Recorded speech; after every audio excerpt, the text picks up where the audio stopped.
secular literature. Paul Ransford, a Presbyterian pastor, tells about an Irish novel. In the novel, the young heroine's 6 older brothers are turned into swans by their evil stepmother. The only way the spell can be broken is for the girl to make each of her brothers a sweater out of starwort, which is a pesky nettle that buries its spines deep in one's skin. She's told that the way will be long and hard to redeem her brothers.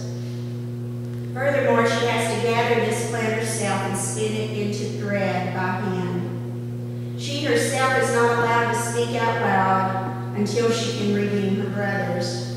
She's abducted from her land and carried to a new place that's strange to her and where she has few friends.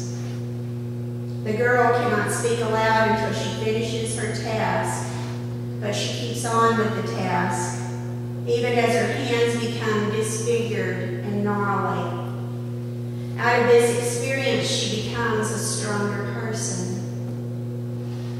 Jesus was driven out into the wilderness. There he was tested, as you and I are tested in our daily lives. There seems no other way to do it. No pain, no gain. Notice that it is the Spirit that drives Jesus into the wilderness. He wasn't lured into the wilderness by the tempter. He was driven there by the Spirit. Evidently, the wilderness was exactly where he was supposed to be. Now, I'm going to say a hard thing to you this morning. People of faith always struggle with the question, why is there evil in the world? Why does God permit us to suffer?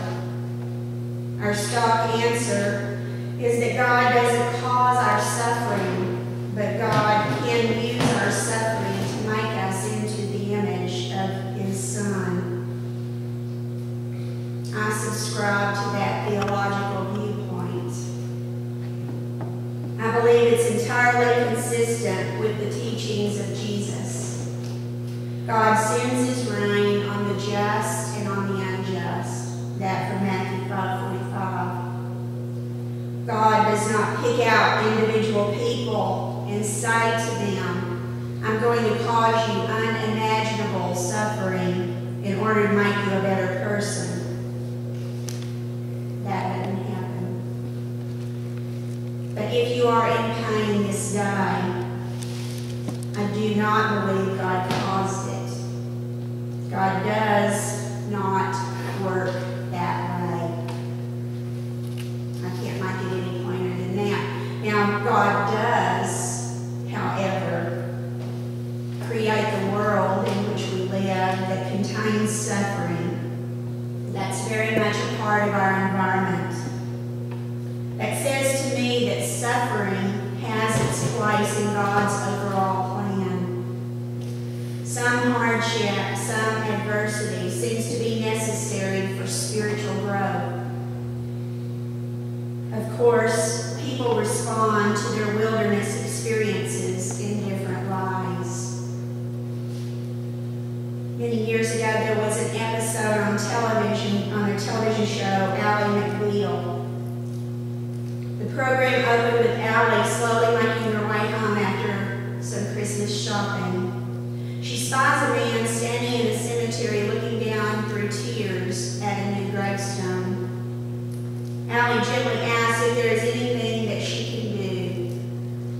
The response, not unless you're an angel, he says, or a prophet. As he turns to Ally, his overcoat, open at the neck, reveals a clerical collar. It turns out that he is a minister. He tells Ally that the gravestone belongs to his wife, who was just recently murdered by a nervous robber who shot her while she fumbled too long in her purse.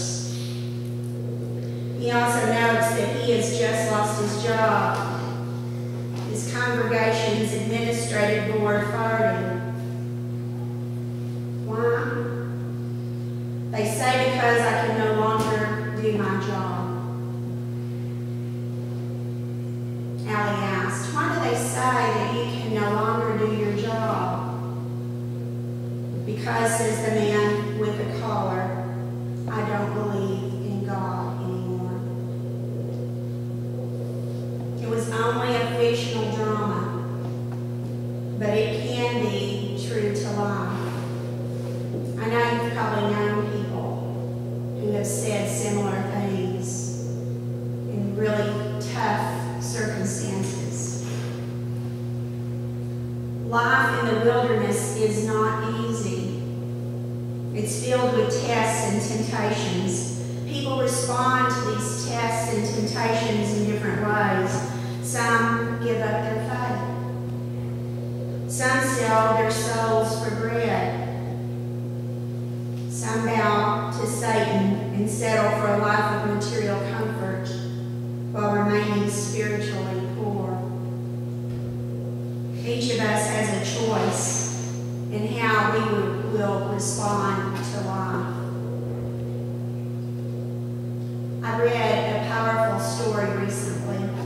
It took place in Russia at the end of World War II. The Russians were marching German prisoners of war back to Germany.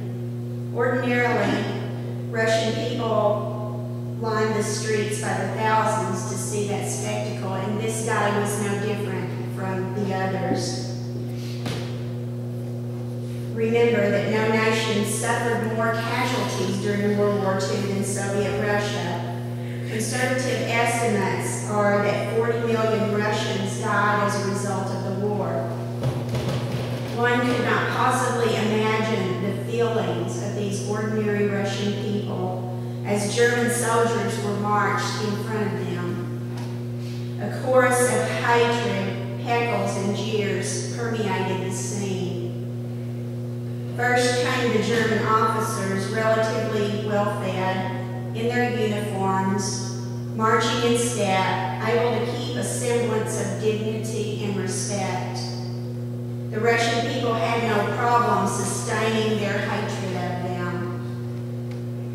But after a while, the vast bulk of prisoners appeared, the ordinary German foot soldiers. They could hardly march at all, let alone in step. They were emaciated, with few clothes,